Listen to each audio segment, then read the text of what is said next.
The executive producer on Star Trek Online, Cryptic Studios. Who are you, Andy? I'm Andy Velasquez, associate producer for Star Trek Online. So this is Star Trek Online. It is the MMO that is set in the Star Trek universe. That should be pretty evident.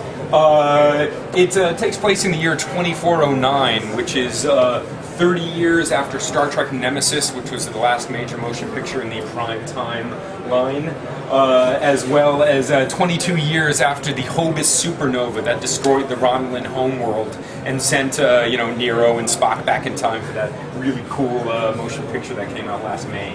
Lots of stuff has happened in the last 20-25 years. Of course, the Romulan Empire is still around. They have to deal with the fact that their homeworld was destroyed.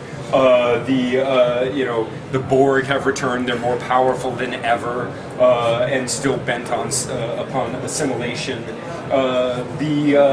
Probably the most important piece of information, though, is that the Khitomer Accord, the treaty between the Klingon Empire and the Federation, have broken down, and the two factions are pretty much in all-out war at this point in time in history.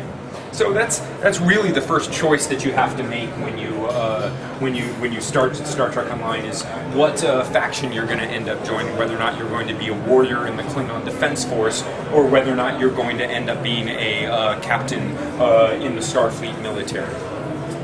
Everybody in Star Trek Online is a captain of a starship.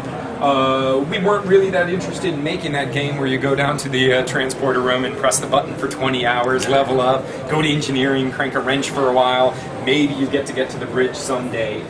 Figured most people who had seen the movies, seen the TV, everybody had dreamed of being a starship captain and commanding that starship, and that's really the experience we wanted to focus on and make happen.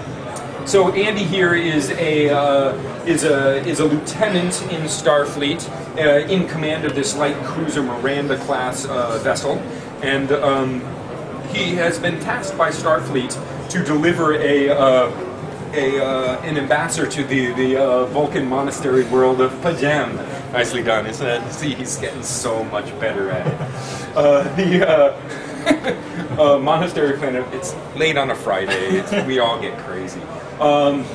Pajam, when he arrived into the system, he was hailed by Klingons, saying that he had an evil shapeshifter on board, should beam the ambassador over, else they were going to attack. And he's a good Starfleet officer, if not a demo driver, and he's not going to give up the ambassador without a fight. So the content in Star Trek Online, we really want to make it feel as though you're experiencing one of the TV shows, living through one of the movies. And like those, you never stay in one place for very long at all. You're constantly moving from space, getting a distress signal, beaming down to the planet, rescuing a scientist, going back up to a space station that's on fire, getting some data, going back to your spaceship for a climactic space battle at the end. And that's what the content in Star Trek Online is all about. Constantly, during one single play session, moving from space to ground, back to space again. So we're going to show you here one of the first episodes in the game that you do get to experience. Kind of show just the beginning of it. You don't get to see the whole thing, sorry about that. You'll get to see a little spaceship combat, and then we'll beam down and show you a little bit of ground play as well. It's actually called that an episode of the game? Excuse me? It's actually called an episode? Yes, like yeah, a quest line or something? We actually call them episodes in the game. Yeah, the mission is an episode. So, in Star Trek, I mean, you guys know, these aren't little teeny zippy around fighters. These are large, really powerful starships with, most of them have hundreds of crew on board, lots of weaponry. We really wanted to capture that with the combat in space. Whenever you watch the shows and movies and they get in an engagement, it's all about, transferring energy to your weaker shields. It's all about moving power from your engines to your weapons at the right time. It's about getting behind the enemy, knocking down their shields and hitting them with a photon torpedo at the right time to take out the hull. So, as Andy engages, we can take a look at ends up what happened with these bird of prey who are going to end up attacking him. See, he starts to take some damage on his forward shield, but he can kind of mitigate that easily just by transferring power over there. He's not going to have a difficult time at all because most of his ship's power is based, being directed towards his shields here. But if he wants to take them out, quickly and kind of to the point, he's going to want to switch his power levels over to weapons, so he really drops their shields much, much faster and can really attack them. So, weapons in starships in STO all have facing as well as firing arcs. Whoa, that was a big explosion. You can you take a look. Andy's forward-facing photon torpedoes here have a firing arc of about 90 degrees. He has a forward-facing phaser array and a rear one as well that have a much larger firing arc. You can see how they overlap, which really allows you to kind of, broadside your enemy, hit them with both your forward and rear-facing weapons, take down their shields, because beam weapons are really good at taking down enemy shields, and then turning in and firing off all your photon torpedoes at the hull in quick succession.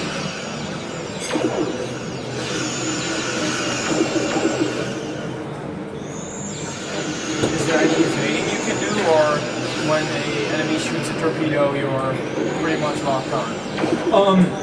There is evading that you can do. You can end up, increasing your chance of being missed. You can try to mitigate that damage. As the photon torpedo is coming towards you, you can actually transfer power to that shield to try to bring that shield back up to kind of absorb it before it comes in. So there's a lot of reactionary stuff that you can do when you see that you're under fire.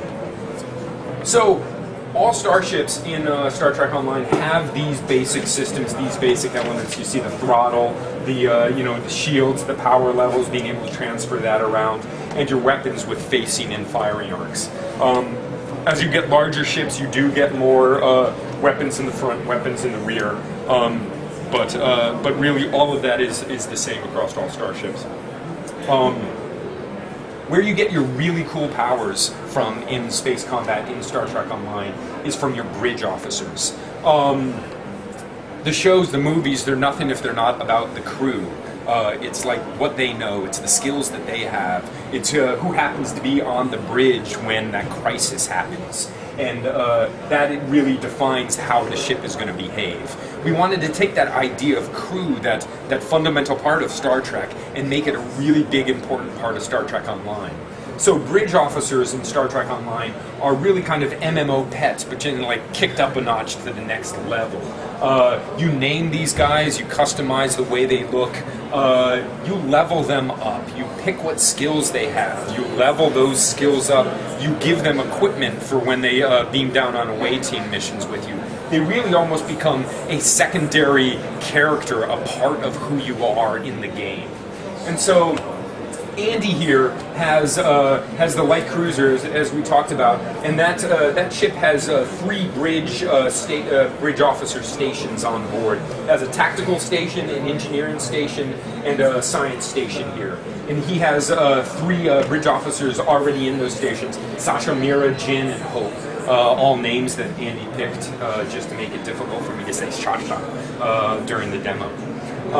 Sasha is the tactical officer, and we're going to kind of give you an example of the kind of cool powers, cool abilities that your bridge officers give you for space combat. Normally when Andy fires off a photon torpedo, only one torpedo goes off. If he has a tactical officer that has the ability of photon torpedo salvo, he can ask Sasha to kind of load up that photon torpedo salvo, and the next time he fires off a photon torpedo, he's going to fire off 2 or 3 photon torpedoes. What would the crew members be comparable to in other MMOs? Because they sound like modifiers at your attack. Like equipment? Kind of that, and they're kind of like equipment, but they're also kind of like part of your character. I mean, if it comes down to it, I'm like, I don't care what they're called in other MMOs. They're bridge officers, right? You do end up acquiring them.